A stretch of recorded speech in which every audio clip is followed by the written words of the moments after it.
आज के सत्संग में आप सभी भाई बहनों का बहुत बहुत स्वागत है। आज के सत्संग में हमारी चर्चा का विषय है संस्कारों का वेग।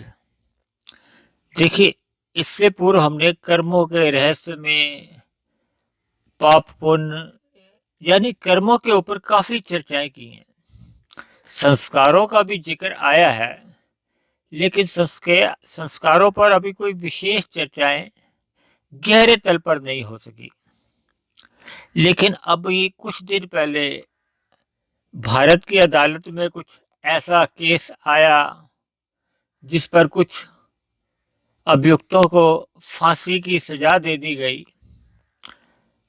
तो मन में आया कि इस संस्कारों के ऊपर या संस्कारों के जो वेग है इसके ऊपर कुछ चर्चा कर दी जाए, ताकि आप सभी सत्संगी भाई बहनों का कुछ इस पर ध्यान विशेष रूप से चला जाए।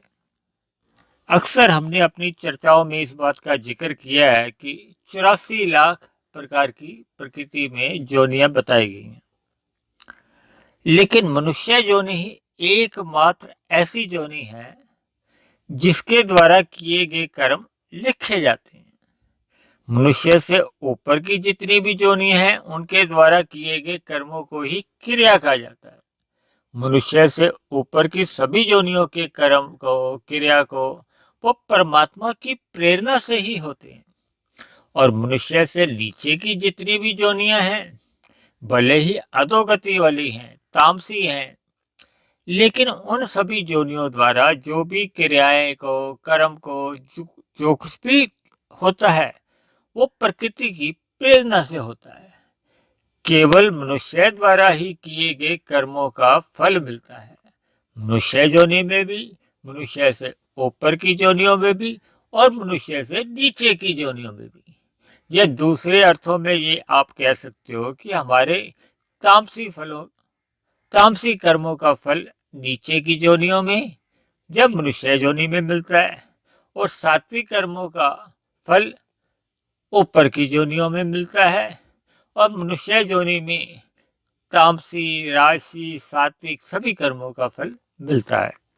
समाज में अक्सर ऐसा देखा गया है कि साधारण मनुष्य का ज्ञान धुंधला होता है, यानी शास्त्रों का ज्ञान उसको बहुत गहरे तल पर होता नहीं है। इसलिए तो कभी कभी देखा गया कि आदमी छोटे छोटे सुख के लिए कभी कभी ऐसे बड़े बड़े पाप कर जाता है। देखिए, कहने सुनने में आपको ये बात बड़ी अजीब लगेगी, हो सकता है कभी कभी हम 1 घंटे में ही इतने छोटे छोटे सुखों के लिए ऐसे ऐसे कर्म या पाप कर जाते हैं जिनका फल अनेक जन्मों में लेना पड़ता है। कई उसके लिए जन्म लेने पड़ते हैं उस 1-2 घंटे के पाप के लिए। फिर भी किए जाने वाले सभी कर्म स्थूल गिने गए हैं। देखिए, हमारे मन में कुछ ना कुछ विचार भी चलते रहते हैं, यानी कि चिंतन चलता रहता है। देखिए, कर्म होने से पूर्व हमारे मन में कुछ ना कुछ विचार आता है। एकदम से कर्म साधारणतः ऐसा होता नहीं है। और जो विचार चलते हैं उससे पूर्व देखिए हमारे मन में संस्कार बने होते हैं। ये अनादिकाल से सभी जीवों के अंदर संस्कार बने हुए हैं। देखिए, अक्सर हमने अपनी चर्चाओं में पहले भी जिक्र किया था। देखिए, जब जब हम कोई कर्म करते हैं उसका तो हमारा कर्माशय तो बनता ही है। एक सूक्ष्म रूप में हमारे संस्कार बनते हैं, जिसका हमने अक्सर काफी पहले जिक्र किया है। लेकिन मनुष्य योनि में हमारे जो अधिकतर कर्म होते हैं ना वो स्थूल होते हैं। देखिए, हम मन से भी तो कर्म करते हैं जिनको आप मानसिक कर्म कहा जाता है, लेकिन 90% हमारे कर्म जिनका देखियो, कर्म क्या है? जब हमारे द्वारा कोई क्रिया द्वारा या चेष्टा द्वारा या कर्म द्वारा जब अन्य किसी जीव पर अच्छा प्रभाव पड़ता है, यानी उसको सुख मिलता है, तो हमारा पुण्य कर्म गिन लिया जाता है। अगर दूसरे को कष्ट होता है, पीड़ा होता है, तो वो हमारा पाप कर्म होता है। और जब हम मानसिक रूप से चिंतन करते हैं या मानसिक कर्म करते हैं, तो उससे तो अन्य जीव को कोई खास विशेष रूप से कोई फर्क पड़ता नहीं है। देखिए, हमारे मन में कैसा चिंतन चल रहा है, स्थूल रूप से अन्य जीवों को सुख भी नहीं मिलता और दुख भी नहीं मिलता। लेकिन एक विशेष बात, देखिए, जब हम स्थूल कर्म करते हैं तो उसके तो संस्कार बनते ही हैं, लेकिन जब जब हम मानसिक रूप से भी कर्म करते हैं, जो चिंतन करते हैं, उसके भी हमारे संस्कार तो मन में बनने लगते हैं। देखिए, कर्म हमारे स्थूल गिने जाते हैं, जो हमारा मानसिक विचार आते हैं वो और सूक्ष्म गिने जाते हैं, और संस्कार उससे भी अधिक सूक्ष्म गिने जाते हैं। देखिए, हमारी दिनचर्या में हमारा भोगों के प्रति कितना लगाव रहता है, हम सत्संग कितना करते हैं, हम कैसा साहित्य पढ़ते हैं, हम इंद्रियों द्वारा कैसा हमारा खान पीन है, चिंतन है, मतलब कई चीज़ों से हमारे संस्कार बनते रहते हैं, और इन्हीं संस्कारों के कारण ही हमारे अंदर विचार उठते हैं। फिर विचार ही हमारी स्थूल इंद्रियों को प्रेरणा देते हैं, किसके लिए? कर्म करने के लिए। ये संस्कार हमारे शुभ संस्कार भी अंदर बन सकते हैं, अशुभ संस्कार भी बन सकते हैं।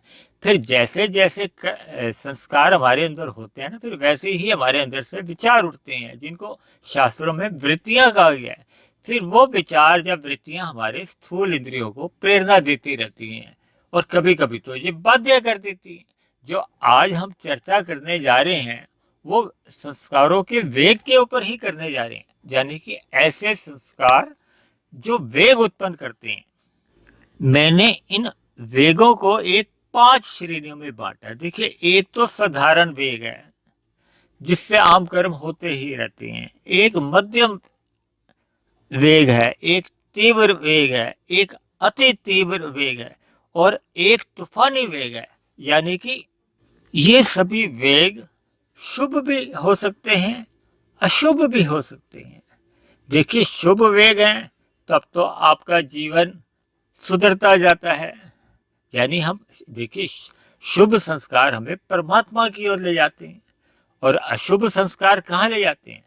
हमें पाप की दुनिया में ले जाते हैं, हमारी अधोगति होती है।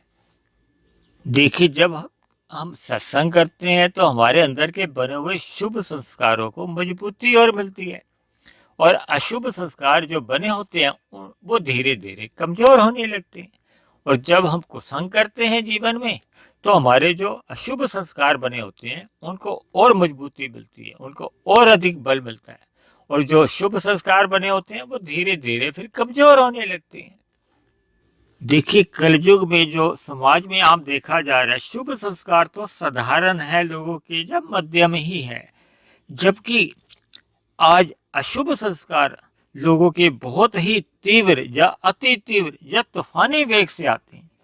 देखिए, आपने यातायात पे दो कभी स्कूटर की या कार वालों की आपस में या किसी और तरह से कहा सुनी हो जाती है, जिसको अखबारों में अक्सर आपने रोड रेज का नाम दिया होगा, हो जाती। तो छोटी छोटी बातों पे जब लड़ाई झगड़ा ज्यादा बढ़ जाता है तो गाली गलौज पे लोग उतर आते हैं, और अगर संस्कारों को वेग अधिक तेज है, अधिक तीव्र है, तो मार कुटाई भी शुरू हो जाती है, अर्थात मारपीट शुरू हो जाती है। और अगर यही संस्कारों का वेग तूफानी है तो फिर ये मारपीट हत्या तक भी पहुंचा देती है। अर्थात ऐसे बहुत से केस आते हैं जिसमें हत्या तक भी हो जाती है। देखिए, अदालतों में ऐसे कई केस सामने आए हैं जिसमें अभियुक्तों ने, अपराधियों ने ये स्वीकार किया है कि हाँ, कि हम हत्या करना तो नहीं चाहते थे, लेकिन उस समय हमारा ऐसा गुस्सा आया, या हमारे अंदर से कुछ ऐसा वेग हो गया, जो उस समय ऐसी बुद्धि हमारी भ्रष्ट हो गई कि हमसे हत्या हो गई। इसी तरह समाज में जो बलात्कार जैसी बुराई पिछले कुछ सालों से गति पकड़ती जा रही है। देखिए, ये बलात्कार जैसी घटनाएं आकस्मिक रूप में या एकदम नहीं घटित होती। ये अंदर मैंने बताया ना, देखिए, जैसे जैसे अशुभ संस्कार बने होते हैं, जब ये अशुभ संस्कार तूफानी वेग में आते हैं ना, अर्थात जब परिस्थितियां कुछ ऐसी किसी को मिलती हैं और अंदर संस्कार अति तीव्र बने होते हैं या तूफानी वेग में होते हैं, तो ऐसे में फिर बलात्कार जैसी घटनाएं घट जाती है, जो बाद में परिवार के स्तर पर, समाज के स्तर पर व अदालत द्वारा दी जाने वाली सजा पूरे जीवन को अधोगति की ओर धकेल देती है।